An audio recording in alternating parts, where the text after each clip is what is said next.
till now we have seen the time temperature transformation diagram, the TTT diagram for eutectoid steels. Now, let us look at how this diagram, how the TTT diagram will vary if we consider hypoeutectoid or hypereutectoid steel. Recall that in the steel phase diagram, in the iron carbon phase diagram, this 0.8 weight percent carbon steel was the eutectoid steel, and this is what we have been considering till now. Any alloy with composition less than 0.8 weight percent is considered to be hypoeutectoid steel. So, let me take a composition. So, let me take this composition. Suppose we take a composition less than 0.8. So, that composition is represented by this vertical. So, my alloy composition C naught is less than 0.8, C naught is less than the eutectoid composition C e, which is 0.8 weight percent carbon. So, for this composition, that equilibrium transformation happens at the eutectoid temperature and also at this temperature where gamma starts transforming to alpha. So, as we cool along this line, in the single phase gamma will enter into alpha plus gamma, which means alpha starts precipitating, and you have seen that we call this alpha the pro-eutectoid alpha. So, corresponding to this in the and these temperatures in steel literature, quite often these I have been calling this the eutectoid temperature and labeling this as TE. Conventional labeling A1 is also used for this temperature, and similarly where the composition vertical hits this gamma alpha plus gamma boundary, that boundary temperature is known as A3. So, now you can see that there are two critical temperatures A1 and A3 for this alloy. So, this will reflect in the TTT diagram also. So, on the right I am going to draw the TTT diagram, and I am now transferring these temperatures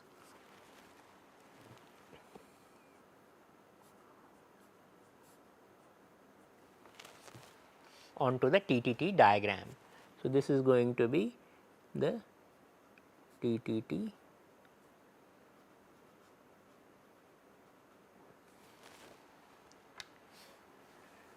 diagram for hypoeutectoid steel. So, there is a horizontal line corresponding to A3 and there is a horizontal line corresponding to A1, and of course, lower down just like for eutectoid steel you will have a horizontal line for MS, martensite start, and MF, the martensite finish. And then you have the C curves for the transformation, and just like for the eutectoid steel, you have two C curves for start and finish to alpha plus Fe3C formation. So, this is alpha plus Fe3C region, and you know we have seen that above the nose we get perlite. So, I write that perlite, both are alpha plus Fe3C, but microstructure are different, and below the nose we get bainite. Similarly, between the start and finish we have austenite plus perlite and austenite plus bainite. But stable austenite, in this you can see single phase stable austenite will be available only above A3. So, we have there stable austenite,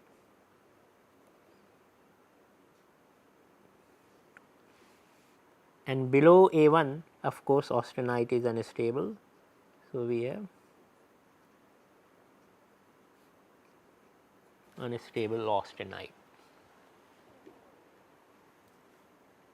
I am writing austenite A, you can write gamma also. I have used gamma here.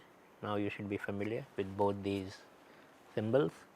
And however, as you can see that since proeutectoid alpha can form independently of Fe3C between A1 and A3, a corresponding line of the TTT diagram is required to represent this transformation, and that line starts from the nose of the C curve and goes asymptotically to the A3 temperature. So, this is, we can call this alpha start, proeutectoid alpha. So, this is an alpha start curve, and the phase in here between this line and this line is austenite plus alpha, the proeutectoid alpha, and the proeutectoid alpha will continue here. So, we will modify this with austenite plus proeutectoid alpha plus perlite, and the final microstructure also you will get perlite plus proeutectoid alpha. So, this is how the diagram gets modified. You can see that in the modified diagram there is no extension of the proeutectoid alpha line below the nose. So, if I quench a steel, hypoeutectoid steel below the nose and hold it isothermally, I will only get bainite, I will not get any proeutectoid alpha. But if I quench and hold above the nose, then initial transformation will be to proeutectoid alpha, and then further perlite will form.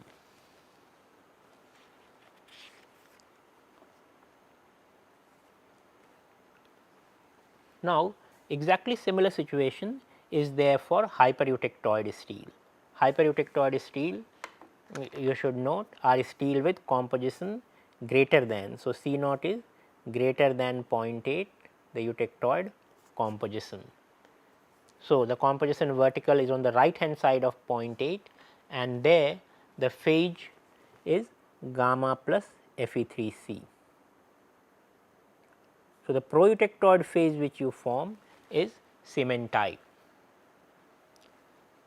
Just like we had called this boundary, the temperature corresponding to this boundary A3, in steel literature, the temperatures corresponding to this boundary are known as ACM.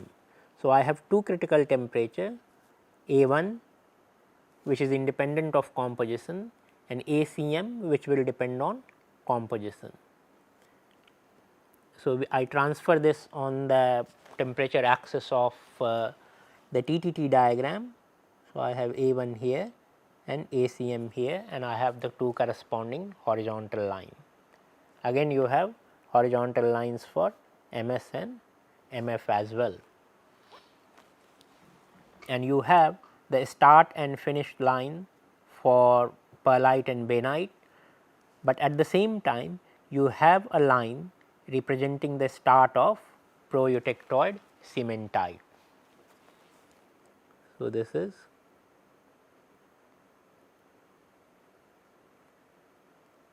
pro Fe3C start.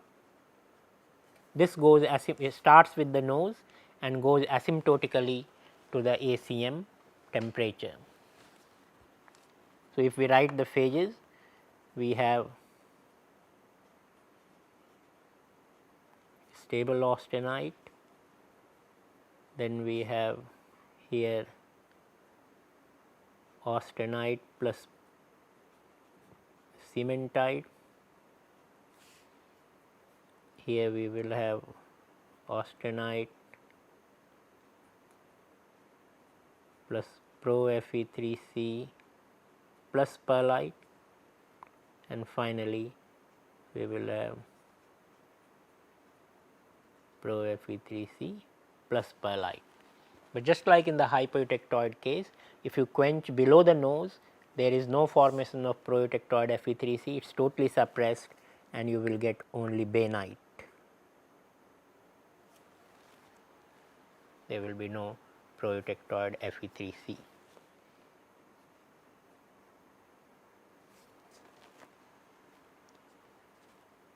This obviously is gamma plus martensite and this is martensite.